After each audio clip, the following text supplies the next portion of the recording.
अक्सर लोगों को आपने सुना होगा, मैं बहुत इजी गोइंग हूं, झूठ बोलते हैं। ठीक है। उनके दिमाग में ये है कि वो इजी गोइंग। क्यों मैं कह रहा हूं हम झूठ बोलते हैं? क्योंकि इजी गोइंग होना या डिफिकल्ट इंसान होने का सिर्फ ये आपके अपने ऊपर नहीं डिपेंड करता।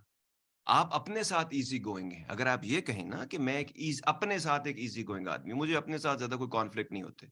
मैं पुट टुगेदर हूँ, मेरा अपना एक लाइफ का डिसिप्लिन है, एक एम्बिशन है, गोल है, एक रहने का तरीका है। मैं उसमें ईज़ी गोइंग हूँ। तो हाँ, ये सच है। मैं ईज़ी गोइंग हूँ दूसरों के साथ, बहुत बड़ा झूठ है। क्यों? क्योंकि अगर आप आसान आदमी हैं ना, तो दुनिया सारी मुश्किल चल रही है। आप राइटिंग चेक करें, लोगों की जो बड़े-बड़े लोग आर्टिकल्स लिखते हैं, चीज़ें लिखते हैं, आप उनकी उर्दू देखें, उनकी हिंदी देखें, उनकी बातें करने का तरीका देखें, उनकी इंग्लिश देखें। वो उनका जो लेक्चर जब वो देते हैं तो मुश्किल बातें और मुश्किल वर्ड्स और मुश्किल शायरी करते हैं, तो मुश्किल तरीके यूज करते हैं, क्योंकि being difficult and difficult not even knowing is in Vogue. Fashion में है ये। तो होता क्या है कि जब हम आसान जबान बोलने वाला बंदा जो सीधा सीधा फर्ज करो बात करता है, आपका दिमाग अगर कॉन्वोल्यूटेड है, हर चीज में आप लगे इसका इसमें क्या एंगल है, इसमें इसका क्या फायदा है, इसमें क्या मेरे साथ पीछे पास्ट में ये हुआ था, लोगों ने मुझे ये बताया, दुनिया ने मुझे ये बताया, लेकिन ये बंदा बड़ी सीधी बातें कर रहा है, ये ऐसे कैसे हो सकता है? तो ये complicating the hell out of a very simple thing. तो बिल्कुल इसी तरह आप और दूसरा, ये दो बंदों के बीच की बात है जिसको आप इजी गोइंग कहते हैं। सो इसके लिए some people are easy going for us because वो उस तरह चीजों को इंटरप्रेट करते हैं, वो इस तरह चीजों को परसीव करते हैं, उस तरह चीजों को कंसीव करते हैं या रिकग्नाइज करते हैं जो हमसे मिलता जुलता है।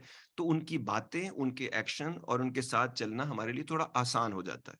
सो इसको इजी गोइंग कहते हैं। बाकी लोग हो सकता है मैंने अपनी जिंदगी में जितने आसान लोग देखे हैं ना, उनके रिश्ते बहुत कम चलते हैं बाकी लोगों के साथ, क्योंकि उनको मुश्किल की इतनी आदत हो चुकी है, कुंडियों की उनको आदत हो चुकी है, thinking in between the line की आदत हो चुकी है। इतना वो जो बात बोली जाती है उसका कोई मतलब ना होता है, ना वो जो बोलते हैं उसका कोई मतलब होता है। तो ये समझना जरूरी है जिंदगी के लिए कि जब तक आप अक्सर लोग कहते हैं जी मेरा कोई दोस्त नहीं है। अच्छा, वो ना भी कहें ना, तो मैंने जिंदगी में ज्यादातर लोग ऐसे देखे हैं, ज्यादातर का मतलब है बहुत ज्यादा लोग जिनका कोई दोस्त नहीं। उनको लगता, वो एक्वेंटेंसेस को दोस्त समझते हैं, वो पार्टी टाइम जिन लोगों के साथ करते हैं उनको दोस्त समझते हैं। फिर जब वक्त आता है तो कोई नहीं होता उनके पास, वो दिल की बात किसी को नहीं कह पाते कि लोग हमें जज करेंगे। ठीक है। और कोई सच उनको बताता है दोस्त, उनको बड़ी तकलीफ होती है। ये तमाम वो बातें हैं जिसका मतलब है कि आपका कोई दोस्त नहीं। एक हद से आगे जब आप लुढ़कने की जगह पे हों जिंदगी में, और वहां से आपको कोई रोकना चाहता है, कभी प्यार से, कभी इज्जत से, कभी सख्ती से, कभी आपसे दूर होके, इसीलिए किसी का कोई दोस्त नहीं, क्योंकि हम में से बहुत सारे लोग दोस्त डिजर्व नहीं करते। दोस्त डिजर्व करना पड़ता है। ठीक है जी। फाइनेंशियल फ्रीडम को डिजर्व करना पड़ता है, इंडिपेंडेंस को, अपने आजाद होने को डिजर्व करना पड़ता है। जैसे फ्रीडम के लिए प्राइस पे करनी पड़ती है, उसी तरह रिस्पेक्ट हासिल करने के लिए, अपने आप को सेलिब्रेटेड इंसान रखने के लिए या बनाने के लिए मेहनत करनी पड़ती है। ये बाकी सारी चीजें वैसे नहीं दे दी जाती, अगर दे दी जाए तो ले ली जाती। आपको हर चीज को डिजर्व करना होता है। एक मुकाम पे आप हैं, उस मुकाम पर रहना, लंबे अरसे तक रहना, ये सब आपके ऊपर है। तो बिल्कुल इसी तरह ये बात जान लेना चाहिए हम में से बहुत सारे लोगों को, जितने लोगों ने मुझे अपनी जिंदगी में कहा, अपने बारे में उन्होंने कहा कि वो बहुत इजी गोइंग है, वो नहीं थे। ठीक है। क्योंकि उनको इजी और डिफिकल्ट का फर्क ही नहीं पता। बहुत सारे लोग जिसको अपने लिए इजी समझ रहे होते हैं, वो दूसरों के लिए काफी मुश्किल होता है। ठीक है। क्योंकि ओवरऑल सोसाइटी में हर चीज, जिस तरह हम बड़े हुए हैं इंडिया में, पाकिस्तान में, बांग्लादेश में, जिस developing countries of the world में जब हम बड़े होते हैं, तो वहां पर आजकल जैसे बहुत सारे लोग उस एनवायरनमेंट में कुछ सादा है तो उसको चल्ला समझते हैं, उसको कहते हैं ही लैक्स वर्ल्डलीनेस, उसको समझते हैं ही इज नॉट वर्ल्डली वाइज, उसको समझते हैं कि भाई स्ट्रीट स्मार्ट नहीं है ये। इस किस्म की बातें करके तो उसको वो समझते हैं कि ये बेसिकली एक सादा सा आदमी है, इसको you can take him for right. लेकिन जो चालाक होते हैं, जो तेज होते हैं, जो गेमर होते हैं, वो उन लोगों को बड़ी एज हासिल है। बाद में यही लोग अपने लिए भी मुसीबत पैदा करते हैं सियाना बनने के चक्कर में या डेढ़ सियाना बनने के चक्कर में, और जो बाकी लोगों के लिए जिंदगी में भी मसाइल पैदा करते हैं। लेकिन दूसरा सीधा जहन रखने वाला बंदा या सादा काम करने वाला आदमी या सादा डीलिंग करने वाले आदमी को लेटर ऑन जाके उनको समझ आता है कि वो खुदा का कितना बड़ा तोहफा था उनकी जिंदगी में भी और वैसे भी। ठीक है। सो इस किस्म की कुछ चीजें हैं जो हम बहुत, क्योंकि सिंपल माइंडेड, इतनी इंटेलिजेंस हम इतनी इस्तेमाल नहीं करते, इसलिए और अगर आप चाहते हैं, अगर हम ये चाहते हैं कि अब एक बंदा ये चाहता है यार मैं इजी गोइंग आदमी बनना चाहता हूं, क्योंकि मुश्किल करने से तो आगे, अगर आप इजी गोइंग आदमी नहीं है तो आगे जिंदगी में रिश्ते कम से कम होते जाएंगे, लोग आपसे अलग होते चले जाएंगे। मुश्किल चीज आगे नहीं किसी ने चलानी है। अब आगे सारे रिलेशनशिप ऑफ कन्वीनियंस चल रहे होंगे। आप माँ बाप से कन्वीनियंट हैं कि नहीं, दोस्ती में कन्वीनियंट है कि नहीं, रिश्ते में कन्वीनियंट है कि नहीं, बिजनेस में कन्वीनियंट है कि नहीं, या वो हर दफा वही मार धाड़, वही परेशानी, वही तकलीफ। और आपका अगर ट्रस्ट का इशू है तो हर दफा ट्रस्ट डेवलप कराना पड़ेगा। हर दफा अगर आपकी इनसिक्योरिटी है तो हर दफा आपको पहले सिक्योर करने पे ध्यान देना पड़ेगा, फिर आपके साथ काम करना पड़ेगा। तो इतनी लंबी पी अब कोई नहीं काटेगा। पुराने जमाने में लोगों के पास चॉइसेस नहीं थी, अब बहुत चॉइसेस है। ठीक है, तो ये समझें इन तमाम चीजों को। तो हम में से अब एक बंदा कहते हैं जी मैं इजी गोइंग बनना चाहता हूं, तो उसका वही फॉर्मूला जो मैंने आपको बताया, बी अटेंटिव, बी माइंडफुल। जब आप लोगों के साथ डीलिंग कर रहे होते हैं, चाहे वो बिजनेस की है, चाहे कोई रिश्ता है, चाहे फैमिली के साथ है, चाहे दोस्तों के साथ है, या किसी जगह आप बैठे हुए हैं, तो be mindful of the fact of the time and space that you are present in, be present. अगर आप हेडलेस चिकन की तरह 10 चीजें आपके जहन में और परेशानियां, और आपने ये भी करना है, वो भी करना है, वो भी करना है, तो फिर आप चीजों पे फोकस नहीं कर पाएंगे।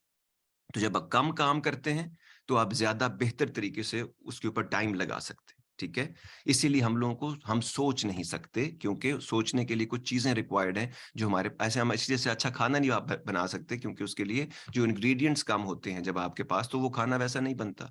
बिल्कुल ऐसे ही जहन में भी जब आप थिंकिंग का प्रोसेस में जाते हैं तो बहुत सारी चीजें नहीं बनती। तो इजी गोइंग होने के लिए जब आप फोकस करेंगे किसी भी इंसान के ऊपर, वो उसको क्या पसंद है और क्या नापसंद है, क्या कतई नापसंद है, यानी not at all, he is not going to accept that. ये 3 चीजें अगर आप पता कर लें किसी भी आदमी के बारे में, तो उसके साथ कोई रिश्ता भी आसानी से आप चला सकते हैं। फिर हर बंदे के साथ हर किस्म का रिश्ता नहीं हो सकता, हर बंदे के साथ एक जैसी बर्दाश्त नहीं हो सकती। तो इसीलिए आपको ये समझना है कि कुछ लोगों के बड़े अच्छे गिफ्ट्स होते हैं, उनमें बहुत कमाल की बातें होती हैं, और वो आप उनके साथ रिश्ता रखना चाहते हैं, चाहे बिजनेस है, चाहे कोई भी मामला आते हैं आपके। लेकिन वो उनके साथ आप परमानेंट अगर नहीं रह सकते, तो टेम्पररी रिलेशनशिप्स क्या हैं उनके साथ, मतलब स्पेस देकर भी रख सकते हैं। तो अगर आपको इतनी समझ आ जाए कि ये काम के लोग हैं, बेहतर इंसान है जिंदगी में, तो जरूरी नहीं उनके साथ आप सारे रिश्ते एक ही बंदे के साथ आप बांध दें। तो अलग अलग लोगों के अलग अलग गिफ्ट्स हैं, उनके गिफ्ट्स को सामने रख के, अपने गिफ्ट को सामने रख के, रिलेशनशिप की डिमांड को सामने रख के, उसके रीजन को सामने रख के, ये तमाम चीजें बड़ी आसानी से की जा सकती हैं। मैं दुनिया के मुख्तलिफ ममालिक के, मुख्तलिफ मज़ाहिब के, मुख्तलिफ मकतब फ़िक्र, डिफरेंट वॉक्स ऑफ लाइफ, ठीक है, एंड वे ऑफ थिंकिंग के लोगों के साथ काम भी करता हूँ। मेरे उनके साथ दोस्ती भी है, मेरे उनके साथ बिजनेसेस भी हैं। ठीक है जी, वो एक चाहे वो डेवलप्ड कंट्री में रहते हैं, अंडर डेवलपिंग कंट्री में हैं, या बहुत ही कोई कमाल जगहों पे हैं, या कोई बहुत अमीर आदमी है, या गरीब है, या दरमियाने हैं, किसी भी किस्म के आदमी, और बहुत इंटेलिजेंट हैं या नहीं इंटेलिजेंस को उतना यूज करना चाहते, बहुत तेज हैं या बहुत सादे भी हैं, तो भी आप उनके साथ एक कंट्रोल्ड एनवायरनमेंट में रिश्ते रख सकते हो, उनको चला सकते हो। अगर आप अपने दिमाग को प्रॉपर इस्तेमाल करो तो इस तरह आप भी आसान हो जाएंगे। जब मुझे पता चल गया आपके बारे में कि आपको 2 चीजों की सिर्फ रिक्वायरमेंट, वो 2 चीजें अगर मैंने पूरी कर दी, तो आप मेरे लिए आसान हो गए, मैं आपके लिए आसान हो गया।